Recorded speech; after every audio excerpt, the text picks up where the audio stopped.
pessoal, estamos aqui nesse podcast da Amor Azul, amor que faz superar limites. Não é isso, Márcio? Isso mesmo. Seja bem-vindo, Márcio Oliveira, seja bem-vindo, Felipe Vanderlei. Gratidão por aceitar esse convite, Felipe, e gerar aqui um debate enriquecedor. A gente vai conversar sobre um tema que a sociedade cada vez mais tem conhecido, né? É um tema sério, que requer muita sensibilidade e, sobretudo, muita clareza nas informações. E aí, Márcio, seja bem-vindo. A casa é sua, né? É isso aí. Boa noite, muito obrigado.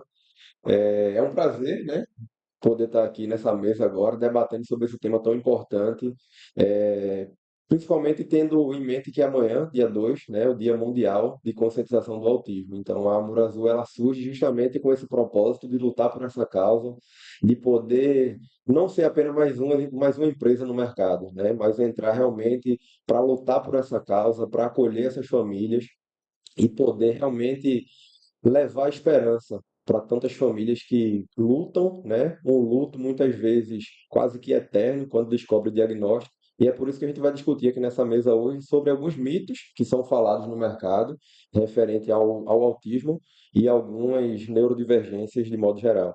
E aí, a participação de Felipe aqui nesse momento hoje ela se faz muito importante, porque ele é essa pessoa que é uma figura muito importante dentro do nosso processo terapêutico. É uma pessoa que muitas vezes tem um trabalho de bastidor, mas que tem uma importância muito grande para todas aquelas crianças que têm dentro do seu percurso terapêutico a análise do comportamento aplicado, né?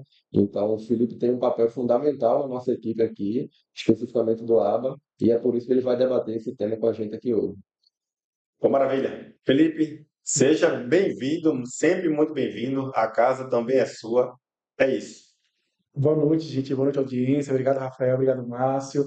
Eu acho que é importante porque esse momento é um momento para você trazer visibilidade, trazer consciência e apontar uma ponte para o futuro das boas práticas, baseada em ética, baseada em evidência, promovendo dignidade, promovendo bem-estar. Eu falei que, antes de tudo, nosso trabalho é promover visibilidade, que pessoas muitas vezes foram invisíveis, né? Então, nossa cultura ela tem o hábito de acolher muito a infância, acolher com nossos filhotes, e entender também que eles vão crescer e tem que trazer dignidade e visibilidade. Onde está esse público? É falar sobre prevalência, né? Prevalência altíssima. Então, falar sobre autismo é falar sobre um modelo de sociedade voltado para o futuro. Onde serão essas pessoas? Onde eles serão no mercado de trabalho? Na escola, em nossa casa, né? No shopping? Onde são essas pessoas, né? É nesse sentido que eu acho importante você trazer visibilidade, trazer consciência, trazer informação e o melhor, evitar a desinformação. Perfeito, perfeito. É isso aí. Deu para sentir um pouco da clareza, né, e da sabedoria desse rapaz, Felipe, que está conosco já há mais de um ano, né, Felipe? Acho que estamos já indo para o segundo ano, né, de parceria. Parceria, é isso, né? Bem, pessoal, para quem ainda não conhece, o Márcio Oliveira é diretor, é CEO aqui dentro da Amor Azul, pessoa responsável por toda a gestão, né, Márcio? Como é que tem sido esse desafio? Isso mesmo. É um desafio muito grande, né? A gente iniciou esse projeto da Amor Azul no início de 2023. É um mercado que, para a gente, que estamos à frente aqui da empresa, era um mercado ainda desconhecido, mas aí, graças a uma equipe competente, graças ao entendimento de pessoas sábias na área, assim como o Felipe, conseguimos aí trilhar esse caminho. 2023 foi um ano de bastante aprendizado para a gente, e 2024 é um ano de muitas colheitas, né? Colheitas de resultado dessas crianças que estão com a gente aqui, completando esse primeiro ano de percurso terapêutico, colheita para muitas famílias que não tinham essa percepção do trabalho que a Amor Azul fazia, ao ponto de a gente ouvir famílias aqui que depois de um determinado período de trabalho chegou e falou: hoje eu consigo ver no meu filho aquela família que um dia eu sonhei. Então isso chega a ser emocionante para a gente, porque isso é o combustível que nos move no dia a dia. Infelizmente, tem muitas empresas, né, no mercado que não têm feito uma boa prática, então, por isso, a presença de Felipe ela se faz tão importante aqui, porque é um profissional que respeita as boas práticas, que conduz eticamente os seus liderados, né, especificamente aqui dentro da Amor Azul, e que traz para a gente essa visão da importância da análise do comportamento aplicada dentro desse processo terapêutico. Então, isso para a gente é muito importante, porque a gente consegue ter ainda mais segurança daquilo que a gente faz e, consequentemente, leva essa segurança do que a gente faz para essas famílias. Então, tudo isso faz parte do trabalho que a gente quer elaborar aqui dentro da empresa, né, levando seriedade e levando, acima de tudo, uma expectativa de uma independência para esses pacientes hoje, né, para os nossos assistidos aqui dentro. Como o Felipe falou, levar esse sentimento de visibilidade, né, onde é que essas pessoas, esses indivíduos estarão inseridos na sociedade futuramente.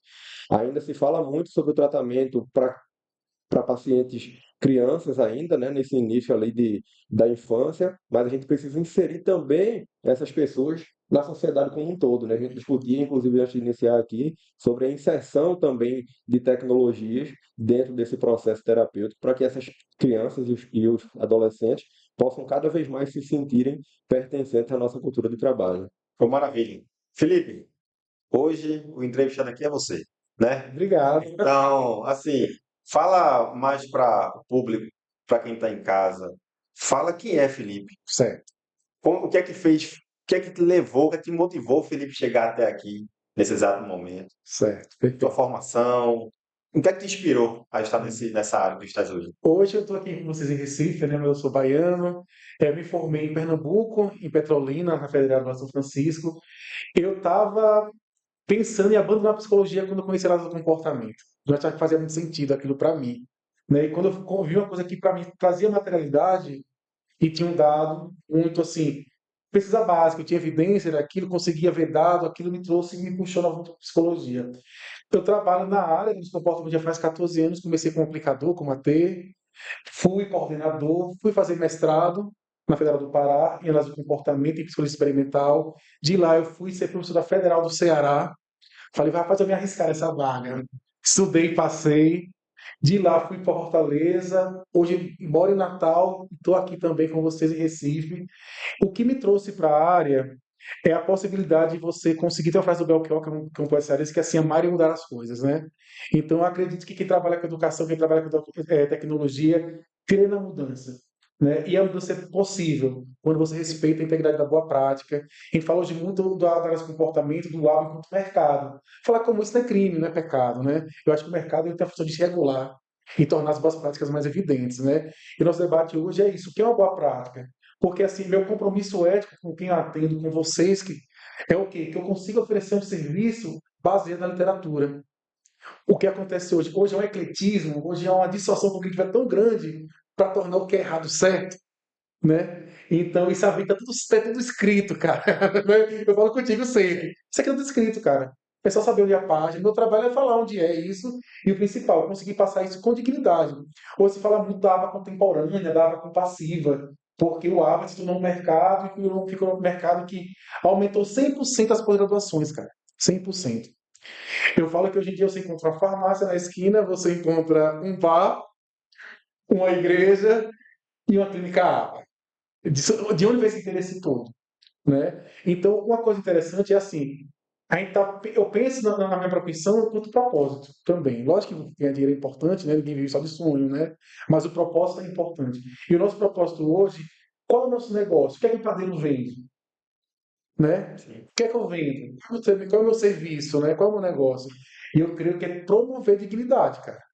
Promover que aquela pessoa tem direito à fala, promover que ela tem direito à oportunidade de aprender. Esse que é o grande lance que eu acho do Alvo enquanto mercado. Porque eu consigo vender um serviço que está todo montado, está tudo escrito, sabe? E tem mais pesquisas falando isso. E é uma coisa interessante, é porque resultado negativo também é resultado. Pô, errei aqui, bora descartar isso aqui e não ficar repetindo o erro, cara. Eu não sou maluco. Não é? Então, essa questão de você olhar o outro com dignidade, com respeito, é uma coisa que parecia tácita, né, dentro da ética, e que hoje virou um tema. Hoje saiu em março um artigo voltando sobre procedimentos com compaixão. Hoje se fala das dimensões que caracterizam o que é um serviço ABA. E o primeiro documento foi de 63. Em 2023 saiu, botou a compaixão como elemento primordial. Então, será que a gente perdeu o caráter humano do serviço? Se você pegar os pensadores, pegar Skinner, por exemplo, que a gente é muito personalista, né? A gente adora atribuir autoridade a pessoas. Ele realmente é uma pessoa que vale a pena atribuir autoridade porque ele é importante. Né? E ele era uma pessoa que pensava em sociedade, pensava em liberdade, pensava em dignidade. né? Como é que eu vou fazer uma coisa que eu não sei, eu tenho ainda o acesso à origem do pensamento, né? A gente está falando mais cedo sobre esse negócio de método ABA. O que é método ABA? Método ABA é quando eu faço a coisa mecânica, cara, né? Então eu pego assim, tem que fazer assim, assim, assado, sem você pensar criticamente sobre aquilo, sem você ter a criatividade de recombinar conhecimentos, conversas, experiências e propor algo novo. Então, nosso trabalho é ser inventivo, né? Você que gosta de tecnologia, também você gosta de inovação. O fato também, ou você pode ser aquela coisa rígida, ou você pode ser inventivo, né? E eu acho que é importante a gente estar ciente, sensível a isso, nossa equipe estar com essas pessoas, e é importante a gente conseguir prestar um serviço, sair do plano da ideia, sair do plano do desejo, e ser um serviço que tenha esse forte. E que a regulamentação é importante nesse sentido também, né? Quem pode, quem não pode fazer. Nosso trabalho é o amor de alguém.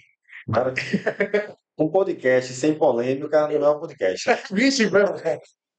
Eu tenho uma primeira pergunta, né? Não sei se seria uma polêmica, mas a primeira pergunta, já que o Felipe tocou nesse assunto. Nós também somos uma empresa especializada em aba, uma clínica que oferece o aba. E você trouxe uma fala aí de que o aba, muitas vezes, ele traz esse processo mecanizado, né? Isso. De seguir sempre uma sequência. Não dá, mas eu creio que as pessoas que fazem o ABA, ou como o modelo de negócio hoje está construído, né? Porque o nosso serviço não é um serviço para você escalar de um dia para a noite. Não é isso? Acho que a grande questão, Márcio, quando se fala hoje, quando se fala em modelo de negócio, é o equilíbrio entre eu oferecer um serviço íntegro, que a família espera isso, que ela crê isso, e ele ser sustentável. Essa balança hoje não se fecha. A gente sabe disso. Então, ou eu faço uma questão que eu escalo o serviço e perco qualidade, ou eu viro um serviço elitista, né? Eu morei em Fortaleza um tempo, e uma vez eu fui numa comunidade lá messejana, que é como se seja metropolitana da Grande Fortaleza, né? E eu fui numa comunidade lá, cara, que para você entrar, você tinha que ter a anuência do poder paralelo. A gente conseguiu a anuência e entrou lá. Quando eu vi lá, eu falei, cara, tá acontecendo. Eu cheguei no lugar que eu pensei que nunca ia chegar. Atendimento domiciliar, com supervisão, com tudo certo, tudo bonitinho. Então eu penso muito nisso, né?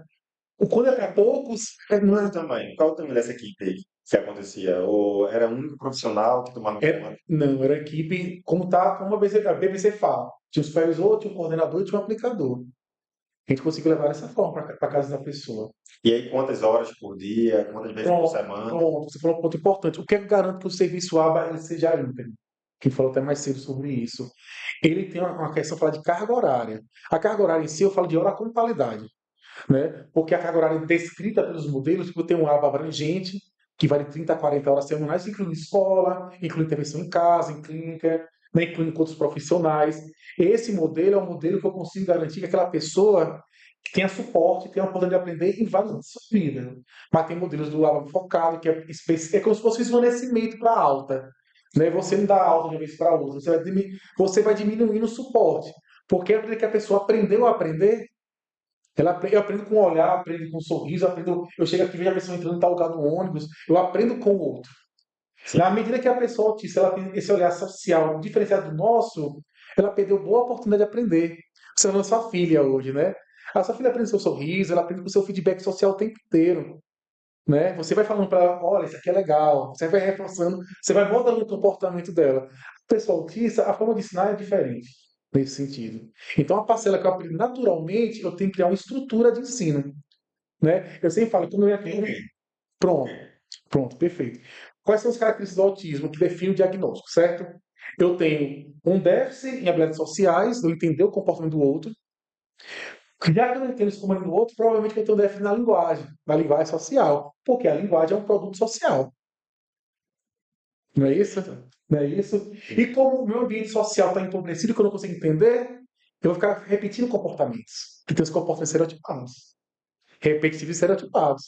Está vendo como tudo se combina? Então, o que sustenta o diagnóstico é isso, certo? Até o momento. Pode ter novas evidências ou não. Então, a grande questão nossa é a gente conseguir ampliar essa sensibilidade social. O Skinner fala o seguinte, que tem um ambiente e tem um universo. O ambiente é tudo aquilo que existe que afeta meu comportamento. E o universo é aquela imensidão do desconhecido que não afeta meu comportamento. Uma pessoa que está falando em russo, eu estou perdendo quantas coisas por não conhecer aquela linguagem. Então aquela língua para mim é um universo só ruído, eu não consigo compreender. É que nem o português para uma criança autista, que ela não está aprendendo, que não é organizada. Entende? Então, nosso trabalho, quando eu ensino aquela criança a olhar nos meus olhos, quando eu ensino aquela criança a imitar meus movimentos, quando eu ensino aquela criança a fazer habilidades cognitivas básicas, eu estou ampliando o ambiente dela. Eu tinha um olhar assim, agora eu olho mais coisas, eu vejo o mundo com maiores cores, entendo, entendo mais as relações sociais. É nesse sentido. E tudo isso, cara, o que eu falo, esse comportamento, isso está tudo organizado. Está tudo organizado. Mas o comportamento e tem mais de 100 anos, só enquanto ciência. E sempre trabalhou com minorias. Sempre trabalhou. Eu acho que isso é legal. E eu acho que é o bonito do nosso trabalho. Eu acho que isso é o bonito do nosso trabalho. Perfeito. Fala para mim, Felipe. Certo. Tava falando sobre polêmica. E uma das polêmicas que eu quero trazer para cá, a questão do horário de terapia, Certo. tempo de terapia, né? Isso aí é polêmico mesmo, hein?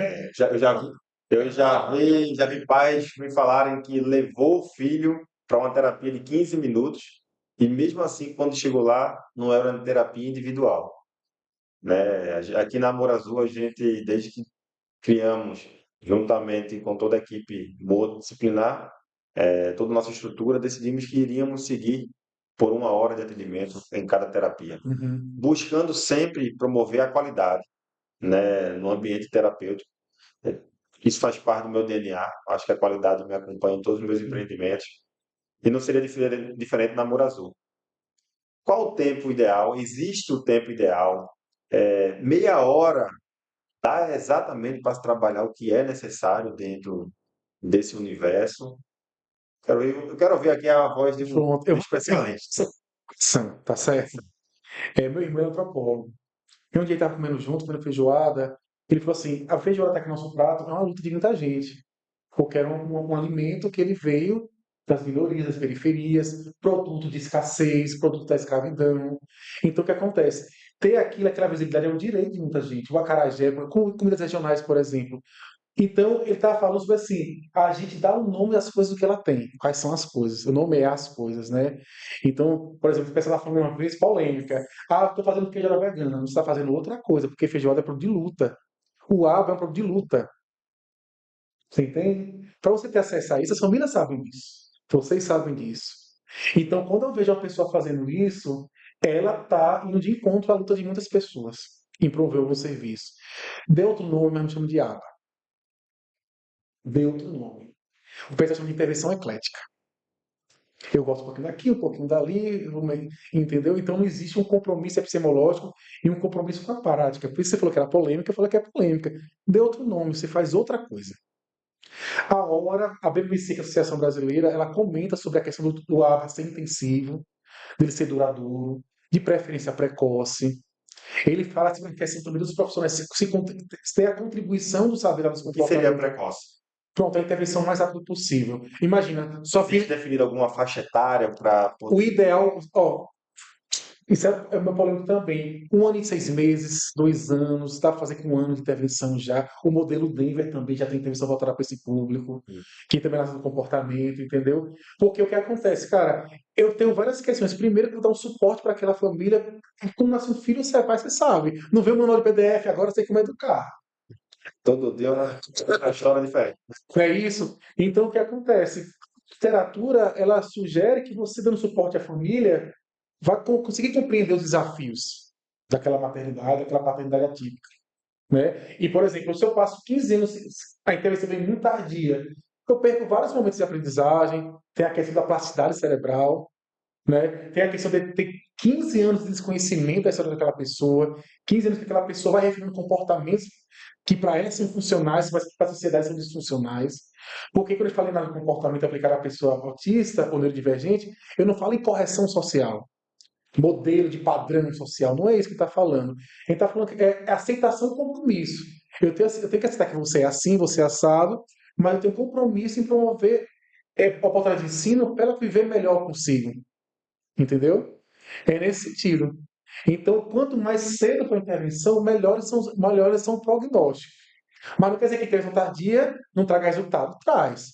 Mas a gente entende que os melhores dados, as melhores evidências hoje é na intervenção precoce. Existe alguma orientação em algum órgão regulador em relação ao horário, tempo? Existe alguma indicação ou alguma... O que existe, a boa prática, através dos estudos, das artigos, das publicações, das pesquisas, apontam a questão de, por exemplo, a cada nível de suporte do indivíduo há uma sugestão de horário, assim, de hora com qualidade, entende?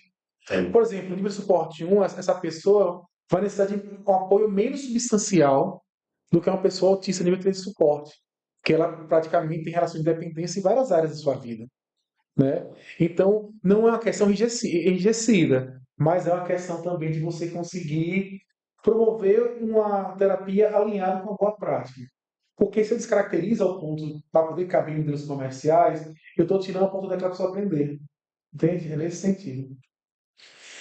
E aí, Márcio? O que é que tu poderias contribuir também, Felipe, com o trabalho que tu realizas aqui na clínica, já que a gente tem essa visão de trazer uma proposta do ABA mais naturalístico, né? Trazendo a inserção dos programas e dos contextos terapêuticos associada à demanda que o paciente apresenta no dia a dia. Aproveitando essa pergunta do Márcio, o que seria o aba naturalístico? E se não é naturalístico, qual é o outro adjetivo que a gente pode trazer? Seria interessante também esclarecer para quem está assistindo. Pronto, ó, esse é outro debate também interessante, né? Quando a gente fala em intervenção, há modelos de intervenção. E esses modelos, muitas vezes, não é que um é inimigo do outro. Um oferece oportunidades que o outro não. Isso depende muito da necessidade, né? O que a gente fala hoje muito é da participação na comunidade. A gente não começou falando sobre ter visibilidade, né, da pessoa autista, de você ver as pessoas. Hoje em dia, se você olha na rua, eu trabalho com isso o dia todo, todo dia, né? Então, só de olhar, você já sabe, né? Então é bom que você veja pessoa, pertencimento à comunidade. Então o ambiente natural é justamente ocupar espaços. E ocupar espaços também na clínica. A clínica também é importante. A clínica pode promover relações de socialização, um ambiente mais controlado, mas eu posso fazer na escola, eu posso fazer na casa do cliente, eu posso fazer, o algo pode ser feito em todos os lugares. Então, Vai. podemos dizer que o naturalístico é respeitar o meio social no qual ele já está acostumado a se conviver? Seria uma boa definição também. É você entender No que, shopping, por exemplo.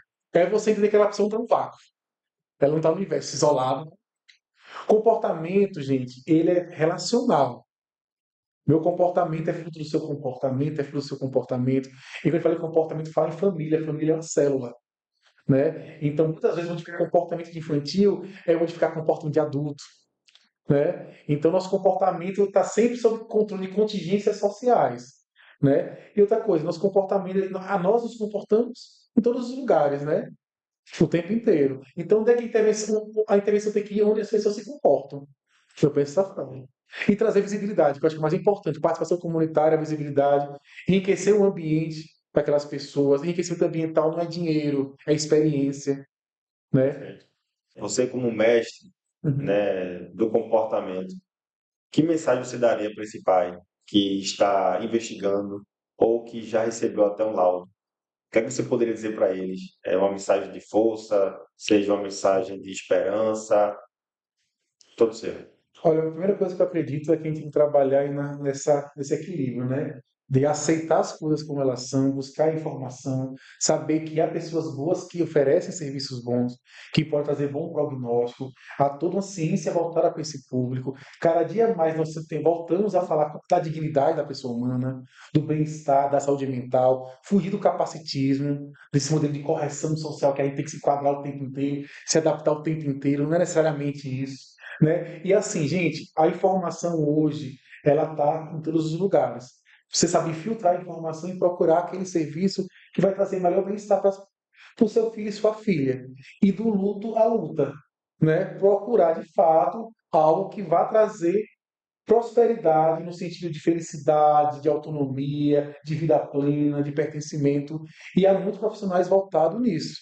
Então, creia que você não está fazendo essa luta pelas próprias famílias, que também são muito organizadas, há muitas associações, né? E que sim, há vida após o diagnóstico, a felicidade após o diagnóstico, né? E você pode se entender também feliz dentro de uma família atípica.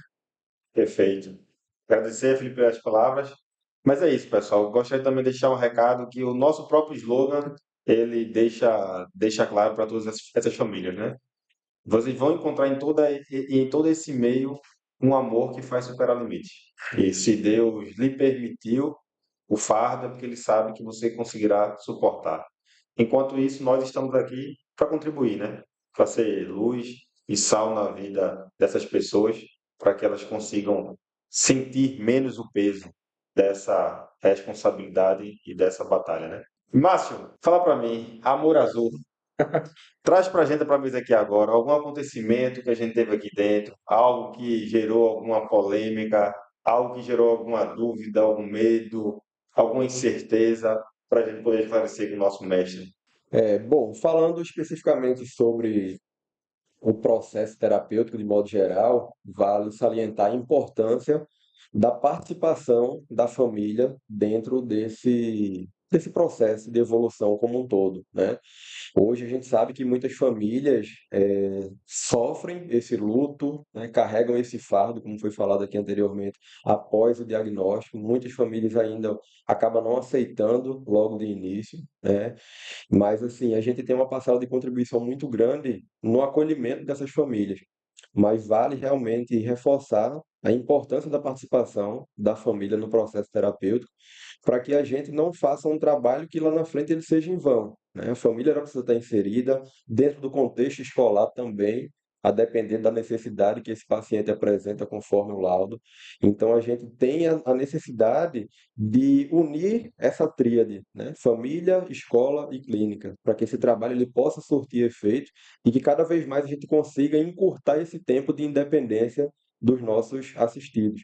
Vale reforçar também que o tempo de tratamento, ele varia muito de acordo com a faixa etária do paciente, né, com o nível de suporte, com a quantidade de horas de qualidade prescritas terapeuticamente, mas que a gente está aqui para isso, para poder contribuir dessa forma, né?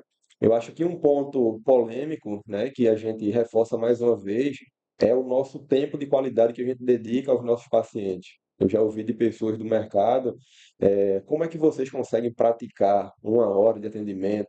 Como é que vocês conseguem se manter no mercado praticando os valores que vocês praticam hoje, com esse tempo de qualidade, com essa equipe que vocês mantêm, dentro desse modelo estrutural, empresarial de contratação que vocês mantêm também?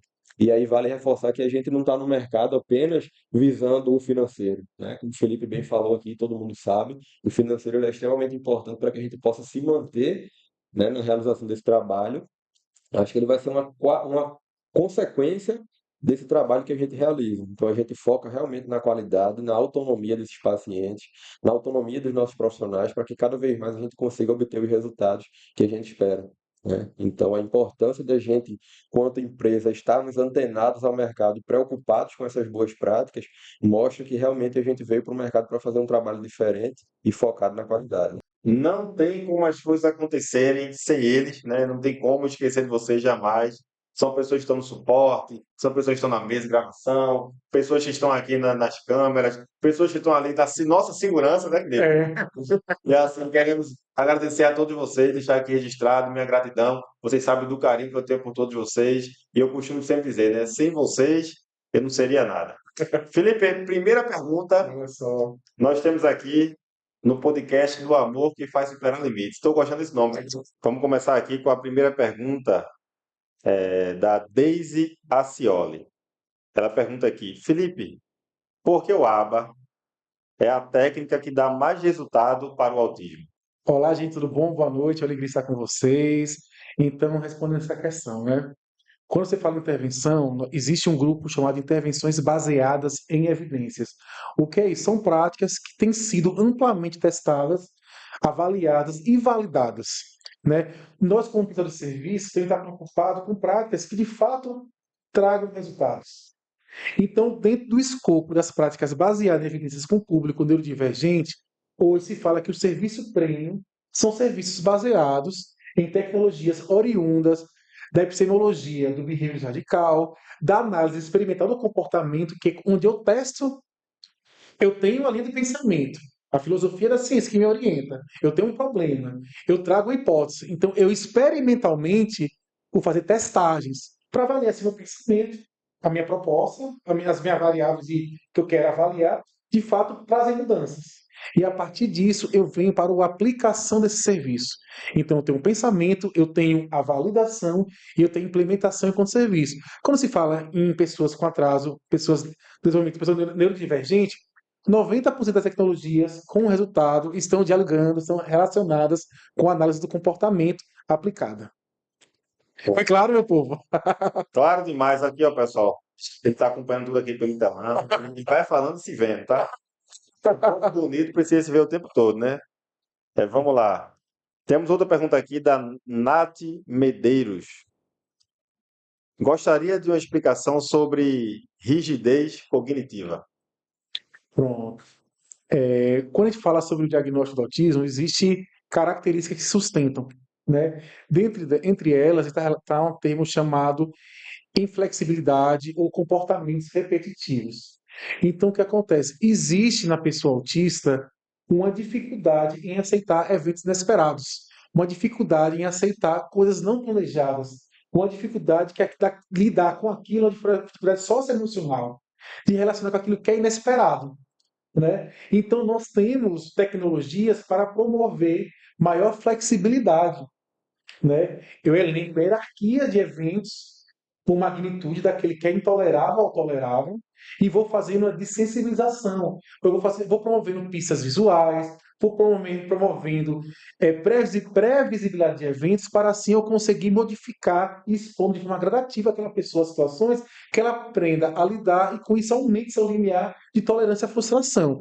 A questão da inflexibilidade está dentro do rol do controle inibitório, da baixa tolerância à frustração, da baixa tolerância à mudança, está dentro do rol de comportamentos repetitivos estereotipados, né? Até o ritmo de reforço, né, que são consequências do comportamento que aumenta a frequência dele, faz com que você prefira fazer uma coisa e outra não. Agora, a gente consegue, na nossa vida, saber lidar com aquilo. Uma pessoa autista, uma criança autista, ela ainda não sabe lidar com essas situações. Então, o nosso dever é propor experiências que respeitem a dignidade daquela pessoa, respeite o processo terapêutico daquela pessoa e assim torne ela sensível à mudança, sem que aquilo traga desconforto, traga dor, traga desprazer. Quem aqui sabe o que é a mudança de uma rotina de uma pessoa autista? Né? Os desafios enfrentados para você conseguir que aquela pessoa esteja estável na mudança de rotina, né? Numa mudança de eventos, num evento imprevisível, inesperado. Uma vez uma pessoa autista falou que um evento inesperado é uma chuva no feriado, é um dia ruim. O Anderson Lima, ele faz a pergunta aqui, Felipe. Hum. O AT escolar pode dar palestra quando ele é chamado? Se tiver dentro do rol de capacidades, de formação daquela pessoa, se ela tiver fluência no assunto, por que não, né? O que limita é a sua ética profissional. Se eu tenho, de fato, os pré-requisitos mínimos para eu poder falar sobre aquele assunto, respeitando as nossas áreas de atuação. Então, para mim, particularmente, não vejo nenhuma dificuldade se eu tenho fluência para falar sobre aquele assunto. E se eu fui convidado para falar sobre, né? Maravilha. Felipe, tem mais uma pergunta aqui. Certo, vamos nessa. A Nath também, aqui outra pergunta da Nath. Hum. Ela fala: as terapias precisam ser individual para cada autista, conforme sua necessidade, ou existe um padrão? Pronto, o que acontece? O padrão é respeitar a individualidade de cada pessoa. Então, quando a gente fala em intervenção para pessoas do público autista, a gente fala em intervenções baseadas em sujeito único, né? Então, faço um plano de ensino individualizado. Para algumas áreas específicas, vou ter que trabalhar de forma individualizada. Para outras áreas, como eu vou trabalhar participação comunitária com o cliente sozinho? Como eu vou trabalhar habilidades sociais, interação social com o cliente sozinho? Então, cada situação requer um planejamento específico, sempre respeitando o assentimento, respeitando a dignidade, respeitando o valor humano, para que aquela pessoa tenha o acesso à melhor tecnologia de intervenção possível. O que eu não posso é mutuar a gente sob controle de viés apenas financeiro. Isso que é antiético. Agora, se for planejado, vem um plano de ensino organizado, se a criança de fato precisar daquela intervenção, não há nada não há nada que justifique não fazer. Agradecer a todo mundo que está compartilhando, que está comentando. Nós iremos fazer muito mais movimento como esse, né? Já agradecer aqui ao Felipe, ao Márcio, que também está aqui. Aqui, ó. Tá se escondendo, né? Só da agência ali, ó, aqui, todo mundo escondido aqui, qual é? Ali a mesa, a segurança, tá todo mundo aqui para poder fazer isso acontecer. São muitas pessoas, são muitas mãos que estão se unindo em prol de debates importantíssimos, né? Amanhã vai sair um vídeo eu explicando um pouco da minha visão sobre todo esse mercado que vem acontecendo e chegou o momento de a gente poder ter mais respeito. Eu sempre costumo falar que a gente trabalha em um mercado de inclusão que segrega. Infelizmente, essa é a realidade. Nós ainda não conseguimos incluir, estamos ainda segregando. E estamos nos unindo com bons profissionais, feito Felipe, Márcio e toda uma equipe multidisciplinar para que a gente possa possibilitar com que esse mercado respeite a todos, sem exceção. É isso que a gente precisa. A gente precisa entender que é uma dor de todos. E não é atender apenas a alguns, e sim a todos. Estamos na luta. Felipe, quer falar uma coisa? E além de tudo isso, nós estamos aqui para combater a desinformação, né? E propor um serviço com qualidade e dignidade para que, de fato, essa inclusão tão sonhada saia do plano das ideias, saia dos números fictícios e vire uma realidade. É isso, pessoal. Quem está disposto a servir, está sempre preparado a errar, consertar, acertar. E é isso. Acompanha a gente amanhã. Amanhã a gente vai publicar isso aqui, mas tem a caixinha lá nos stories. Manda mais perguntas que o Felipe vai responder e amanhã a gente responde as demais, tá? Um abraço a todos, fiquem com Deus, que Deus abençoe a noite de vocês. E obrigado pela atenção de vocês, que hoje é o mais valioso na sociedade, né? É conseguir a atenção dos demais. Diante de todos os temas, né, que a gente já falou aqui, de vários tópicos abordados, é importante ressaltar que Felipe, mesmo sendo especialista na análise do comportamento aplicado, ele não é o profissional que está apto para poder laudar, para poder fechar um diagnóstico, seja de uma criança, de um adolescente, de um adulto que suspeita ou que possui alguma característica pertinente ao transtorno do espectro autista. Então é importante que você que tem dúvida, você que está em um processo de investigação, busque um profissional apto e qualificado para tal, né? Sendo esse um neuropediatra, um psiquiatra, né, que possa lhe dar as melhores orientações, que possa recomendar para você, de repente, um processo de uma avaliação neuropsicológica que venha facilitar esse processo de investigação e analisar a possibilidade também de outros transtornos que possam estar associados ao TEA, não é isso, Felipe? A gente contribui com as informações, com aqueles dados e passa para o profissional de medicina para ele poder fechar esse lado, né? E através dessa agenda de avaliações e para fechar o diagnóstico, a família ter acesso ao direito de seu filho, sua filha ser atendido em práticas baseadas em evidências. Por isso que é muito bom essa coordenação. Mas como você mesmo disse, né? O laudo ele precisa ser fechado por um profissional da medicina, né? Um neuropediatra, um pediatra, um psiquiatra, enfim. Lira pergunta como é o processo de terapia ABA na clínica. Olha, eu vou querer agora que o amigo Márcio fale sobre isso, já que ele é a pessoa que está aqui na lida todos os dias, conhece todos os processos, né, Márcio? Aqui na clínica nós temos uma hierarquia, né, composta pelo nosso supervisor, Felipe Vanderlei, está aqui presente conosco. Uma equipe composta por dois coordenadores, sendo ele Gabriel Galdino e Amanda Cíntia. Temos uma equipe também de aplicadoras, né? Temos aí a Carla Thaís, Mirela Rodrigues, Ana Beatriz e Karine. E também temos a Dominique, que nos dá esse suporte na assistência da coordenação, onde ela auxilia as equipes dos coordenadores dentro do processo de avaliação e construção dos programas individuais, né? Como o Felipe bem falou anteriormente, aqui a gente constrói o P e o PDI, né? O rapaz tem o nome de todo mundo na ponta da língua, né? É isso. Isso não é um gestor, não. Isso é um líder, isso é um pai. Sem medo de errar. É, Como o Felipe falou, estamos na lida aqui todo dia, né? Então, falando um pouco mais sobre o funcionamento do ABA propriamente dito dentro do ambiente clínico, né? O paciente, quando ele chega, ele passa por uma anamnese inicial, antes de todo o processo de admissão, né, que envolve burocracias administrativas e clínica também. Então, após a entrada, esse paciente é apresentado para a sua equipe clínica, onde cada profissional, dentro do seu determinado tempo, vai realizar a anamnese da sua respectiva especialidade junto com a família. Então, vai tirar dúvidas pertinentes sobre aquela criança. Muitas vezes esse processo é um pouco mais postergado diante de duas ou até três sessões de atendimento, porque muitas vezes a família ela traz a criança ideal que ela imagina e o profissional precisa entender a criança real, né? Porque muitas vezes a família traz uma demanda que nem sempre a criança apresenta, ou só apresenta na presença de uma pessoa que geralmente já tem um vínculo estabelecido, né? Isso é legal que você fala, porque assim, né? Existe o olhar do afeto, existe o olhar do afeto barra profissional, né? Que você consegue recortar aquele repertório Sim, e consegue abstrair daquela família informações que até então ela não tem nem consciência daquilo, né? perfeito. Por isso que é legal essa sua fala. Isso mesmo. E aí, após isso, a equipe vai realizar avaliações aplicando protocolos específicos para essa faixa etária ou para aquele repertório que a criança pode apresentar, né? Para poder fazer as avaliações de quais habilidades básicas essa criança tem, daquilo que ela pode ter como excesso ou déficit, né, desses comportamentos. E após isso, esse programa é construído, né, junto com esse plano, um currículo especificamente assim falando, que passa pela análise de Felipe para verificar se aquele programa, aqueles treinos e tudo isso que vai ser aplicado com a criança no dia a dia estão pertinentes e condizentes com a demanda que ela apresenta. Então, a presença de Felipe, ela não é apenas de forma presencial, mas também de uma forma remota, onde ele supervisiona essa equipe, dá orientações, avalia como é que estão sendo aplicados esses programas com as crianças e realiza também devolutivas com as famílias.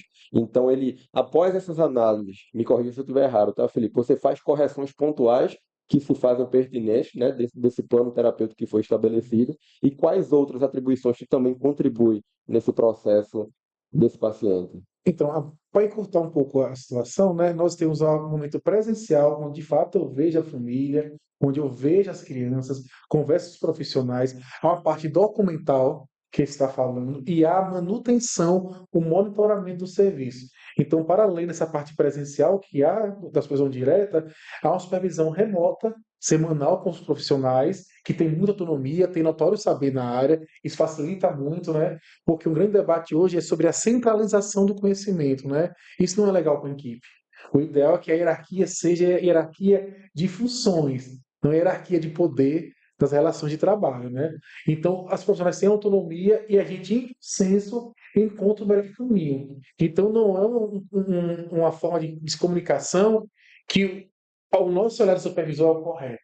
Muito pelo contrário, né? Muitas vezes nosso trabalho é ouvir outro profissional e observar o que ele não conseguiu observar de forma, porque estão nesse afastamento do relacionamento, isso é importante, né? Sim. Então, além de ter análise documental, tem produção de currículo, avaliação de EPI, há vários cenários que você pode atuar tanto diretamente como indiretamente, né? Na manutenção daquele processo terapêutico. Perfeito. Eu queria que tu pontuasse rapidamente, Felipe, a respeito dos protocolos de avaliação, né? Em que faixa etária cada protocolo se aplica, se realmente o que determina a aplicação de determinado protocolo é a faixa etária, o que é que você poderia pontuar a respeito do VB-MAP, do ABLS, do AFOS e os demais? Pronto, um ponto importante que você falou, né? As pessoas falam muito em idade cronológica, né? O nosso olhar com nosso comportamento é quais são os excessos e quais são os déficits, né? A gente entende que há marcos do desenvolvimento que você, que o cliente, que a criança vai adquirindo com a sua maturação biológica, né? E boas partes desses marcos, ele também está em relação muito forte com a aprendizagem social. Então, por exemplo, o VMAP, ele é um protocolo que é voltado todo para a comunicação, né? Ele é voltado também para avaliar barreiras de ensino, barreiras de aprendizagem, ele é avaliado para fazer análise de tarefas, quais são os pré-requisitos para aquela criança conseguir aprender o que seria esperado pela faixa etária. Esse é um protocolo. Eu entendo o relatório e a avaliação como se fosse uma fotografia. Primeiro, nenhuma pessoa vai ser completamente capturada daquela forma. A lente é o protocolo, o fotógrafo é o avaliador e a fotografia é o avaliador daquele protocolo ele não é uma criança. Então, nenhum protocolo ele é completamente absoluto. O VMAP está voltado para a comunicação. Social Savvy, o pessoal chama de Social Save, está voltado para habilidades sociais. O EFOS, o pessoal chama de EFL, uma coisa assim, pessoal americana, ele está voltado para habilidades de autonomia, de autocuidados, né? Aí tem protocolos voltados, cada protocolo ele tem o seu ponto. Então, novamente, nenhum protocolo eu vejo o pessoal, eu prefiro usar tal protocolo, prefiro usar aquele protocolo. É questão de estética, é questão de estilo profissional. Mas eles não são concorrentes, eles são complementares, né? Então, cada criança, quem diz o que eu vou necessariamente ensinar é a criança, ela que fala, ó, Agora eu entendo, a criança que não é verbal, que é muito pequenininha, eu vou fortalecer a habilidade de comunicação. Qual é a maior autonomia que eu posso dar para uma criança, para uma pessoa? Que ela se comunique. Porque a comunicação é leitura, a comunicação é escrita, né? Comunicação, você fala uma coisa, você muda, eu não preciso viver para aprender. A sua fala já previne várias situações, né? Então, por isso que minha mãe falou uma coisa para mim, Felipe, é arroz e feijão e pé no chão, né? Então, eu utilizo muito protocolos que a minha equipe sabe utilizar. Eu não vou chegar aqui com um protocolo que seja um protocolo que ele é super inovador, mas que ninguém conhece, não faz o menor sentido. Aí eu conheci, não é o conhecimento que aproxima, é o conhecimento que afasta. Né? É como se fosse juridiquês. Eu vou ler o que esse jurídico, aquelas peças, e são mais burra do mundo, porque eu não entendo nada daquilo. Né? Então é preciso essa forma de você juntar as pessoas, e muitos protocolos são muito bem aceitos pela comunidade científica, que traz resultados e que são amplamente compartilhados. Então, pessoal, vamos falar agora sobre um tema extremamente importante. Eu sempre costumo falar que o português, ele transmite a mensagem, mas a matemática é quem convence essa mensagem, né?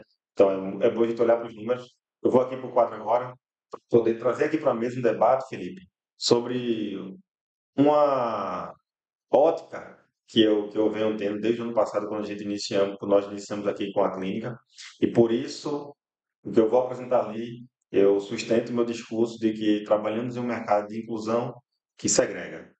É um mercado que ainda não consegue incluir a todos e que eu espero poder a gente debater para que consiga chegar a essa equação, porque muitas famílias precisam ter acesso e não conseguem. E da forma que nós trabalhamos hoje, nós não vamos conseguir ter esse acesso, né? É oportunizar esse acesso para as famílias. Então vamos lá para o quadro. Passando com o Felipe, ele até passou um material aqui do CDC, que é a prevalência do autismo nos Estados Unidos até 2023. Nós temos um dado aqui em 2004, um relatório que foi emitido, que a cada 150 nascimentos, um nascia com autismo, né? Isso se repetiu em 2006, que em 2008 já foi a cada 125 nascimentos. Depois a gente vai avançando ao longo do tempo. Em 2010, a cada 110 nascimentos, uma criança era diagnosticada. Em 2012, 2 anos após, a gente sai de 110 para 88. Depois de 2014, nós chegamos a 68. 2016, 69. Nós temos um pequeno aumento. E aí cria uma esperança que, na verdade, acaba não sucumbindo, porque em 2018 a gente sai de 69 e vem para 59, né? 2020 nós saímos de 59 e vamos para 54. 2021 nós vamos para 44. Cada 44 nascimentos, uma criança ela tem o diagnóstico do TEA. E em 2023, o dado mais atual que nós temos, esse número de 44 cai para exatamente 36. Né, Felipe? É preocupante esse dado. É um dado que nos traz consciência da nossa responsabilidade como profissional para poder atender esse público também, né? Uma coisa importante é isso, a informação nos ajuda a tomar decisões, né? A realidade está exposta. No Brasil nós nem temos esse dado ainda. Então ele está tendo uma informação de uma outra cultura, de um outro público, né? Então, eu quero trazer aqui para o quadro agora um raciocínio lógico que é importante frisar. Vamos levar aqui em consideração uma carga horária de uma criança que ela tem terapia intensiva de 40 horas semanais, não é isso? Onde nós temos um custo médio para as operadoras de saúde, né? Hoje, baseados em torno de 20 mil, podemos utilizar esse valor. Então, as operadoras de saúde têm um custo médio de R$ 20.000 por mês por cada criança desta que vamos levar aqui em consideração. Ela tendo 40 horas de atendimentos semanais ininterruptos. É importante frisar isso. É um trabalho contínuo, não é isso, Felipe? Contínuo e intensivo, contínuo e assim, por anos e anos e anos. A tendência é que com o prognóstico você reduza o nível de suporte e vai ter esvanecimento, né? de modelo intensivo, com semi-intensivo, até chegar ao modelo de manutenção. Mas que isso é algo que é muito duradouro, né? A intervenção ela é duradoura para ter efetividade, né? Tem uma fala importante e um dado importante que o Márcio já trouxe aqui, gostaria que ele ressaltasse, em relação à visão dos planos de saúde. É importante ressaltar, né, como o Rafael falou, que estes custos, quase que 100% das vezes, eles são uma despesa diretamente ligada às operadoras de saúde, né? Nem todo mundo, diante da classe social no país hoje, tem condições de pagar um tratamento desse de forma particular. Então, as operadoras elas acabam arcando com essas despesas e muitas matérias, né, já estão expostas aí de diversos planos de saúde no Brasil, que esse custo de tratamento com o autismo, ele tem sido mais dispendioso do que um tratamento de oncologia, que na sua grande maioria das vezes tem cura, né? Então, como o Felipe falou, o tratamento do autismo, ele é um tratamento intensivo e duradouro. Ele pode sim ter essa redução de carga horária gradativamente, né, após o nível de suporte dessa criança estar sendo avaliado, após as terapias de forma intensiva e com o tempo de qualidade sendo aplicado, porém é um processo muito longo, né, de longo prazo. Então, esses custos acabam sendo uma despesa muito elevada para essas operadoras e para quem diretamente custeia esses tratamentos. Então, trazendo aqui para o quadro, nós tínhamos relatório em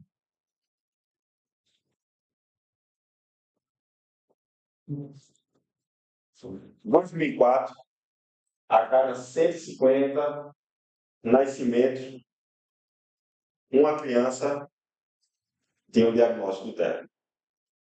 Nós chegamos em 2023 e nós saímos de 150 para 36 crianças a cada que nasce, uma nasce com TEA. Então, passados aí quase 20 anos, né, 19 anos para ser mais exato, a gente tem uma queda assim absurda, né? Também podemos dizer que isso tem a ver com mais profissionais qualificados para poder dar laudo, ou realmente nós estamos crescendo nessa frente no mundo do autismo? A informação que eu tenho é que um ponto importante é que o acesso à informação, ela de fato traz maiores diagnósticos, mas que só essa informação é suficiente para correlacionar com esse aumento.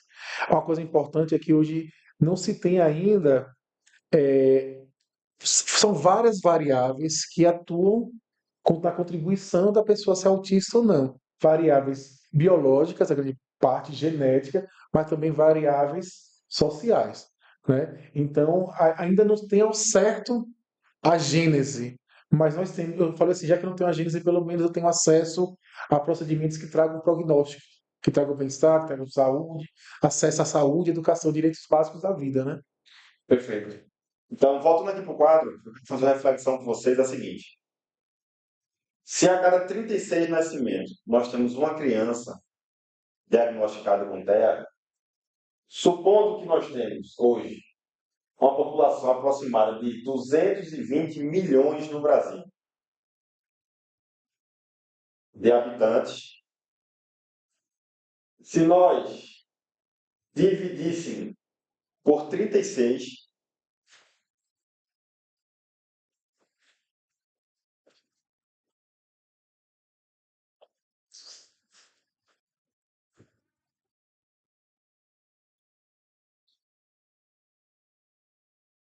nós chegaríamos a um dado de 6,1 milhões de habitantes com TEA.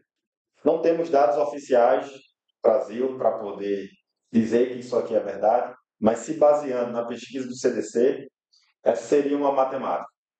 Levando em consideração que não podemos trabalhar em cima deste número, vamos trabalhar aqui exatamente nesse exato momento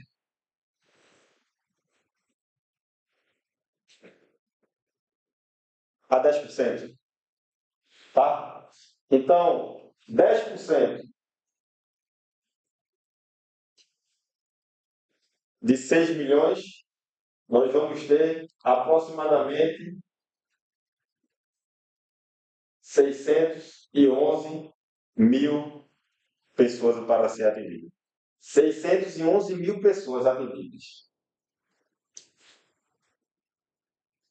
no ticket médio de R$ 20.000, nós teríamos exatamente 12 bilhões 220 milhões de reais por mês para conseguir atender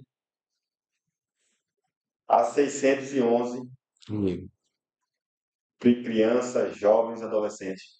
Lembrando, eu estou levando em consideração 10%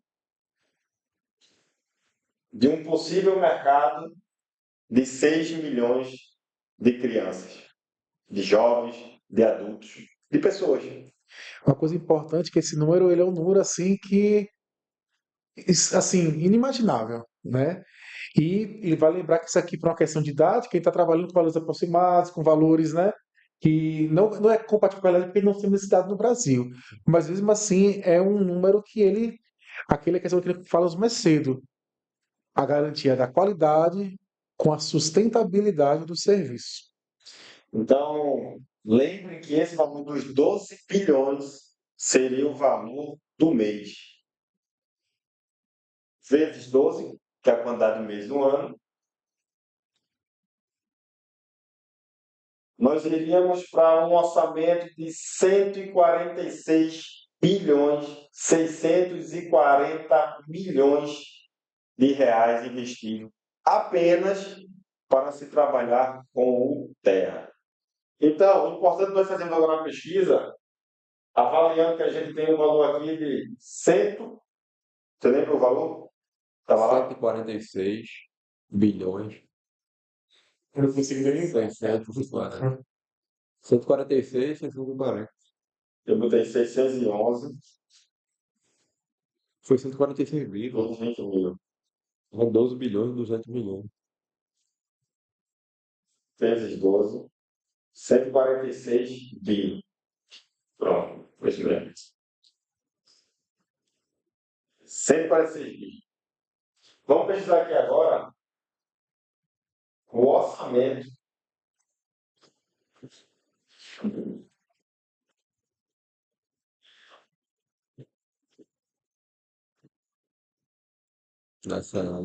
da saúde no Brasil em 2024.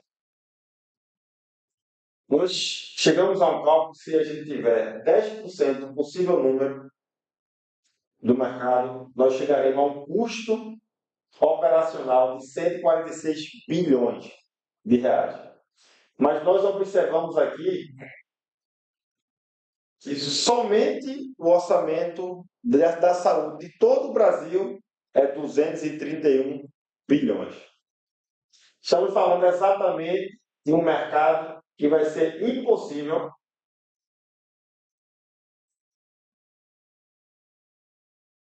incluir. Funciona da forma que trabalhamos? Funciona. Temos resultado? Temos resultados. Dá para atender a todos? Não dá para atender a todos. Então, os números estão aqui que não vamos deixar mentir. E é importante a gente ter a coragem de trazer esse tema aqui para a mesa, para a sociedade, para a comunidade, para a gente poder debater. É um dado extremamente importante de se avaliar. Se você for observar que a gente está trabalhando apenas com 10%, se eu fosse levantar essa régua para 20%, o orçamento do Brasil não dava para custear somente o autismo, quiçá demais. Então, é a realidade. Quando eu falo que nós trabalhamos em uma área de inclusão que segregamos, é porque eu olhei para esse raciocínio lógico, que eu olhei para essa matemática e eu entendi que não dá para atender a todos. Esse é um grande desafio hoje nosso, da gente conseguir encontrar uma forma que a gente chegue a todos. Chegue a todos. É extremamente importante, porque existe um dado que eu conheci no ano passado, científico, que comprova. Essas famílias sentem a mesma dor do que uma família de guerra. Então, a mesma dor que uma família que combateu a guerra sente pela falta do seu familiar, sente pelas sequelas que o seu familiar leva consigo por todo o resto da vida, essa família da criança atípica, ela também sente. Então, eu não sei onde ficam os corações das pessoas que conseguem estar nesse mercado e olhar apenas para alguns. Nós estamos aqui para olhar para todos. Nós estamos aqui criando um movimento de amor que vai fazer superar o limite. Inclusive, esse limite aqui. Já começamos o debate desde o ano passado, estamos mobilizando diversos profissionais, fizemos visita em outros estados do Brasil para conhecer outros profissionais, outras clínicas, porque nós queremos entender por qual caminho a gente consegue construir essa solução. E aí, Felipe, olhando agora para esses números, olhando para esses dados, qual a sua resposta para tudo isso? Não tenho resposta, cara. Eu falo que é nosso desafio é justamente começar com isso, né?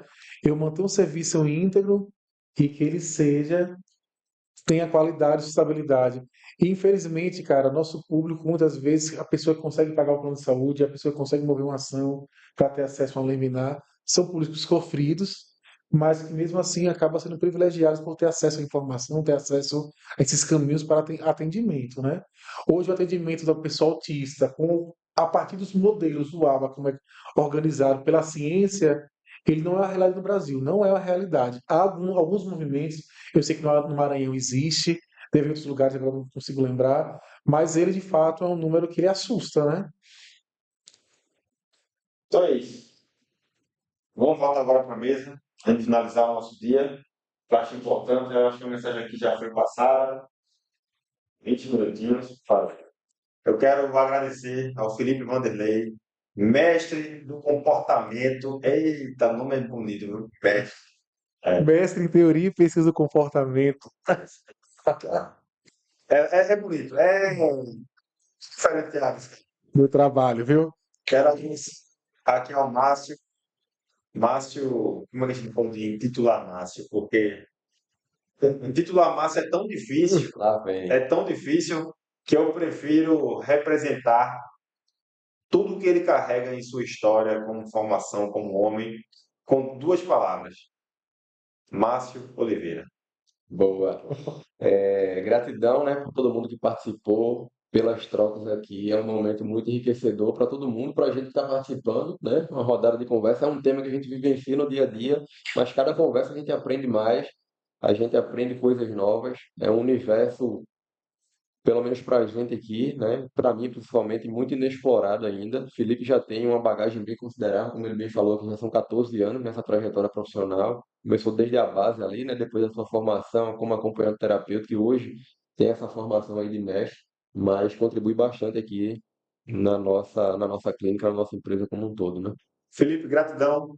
Deixa aí tua mensagem para os nossos ouvintes, para os nossos colaboradores, para as nossas famílias, para toda essa comunidade, né, enlutada, ou até mesmo uma comunidade aguerrida que nós temos aí, né? Então, deixa tua mensagem para todos nós. Primeiro, agradecer o convite, muito obrigado, Rafael, muito obrigado, Márcio, toda a equipe que está aqui, agradecer a audiência, o que faz sentido estar aqui é a audiência.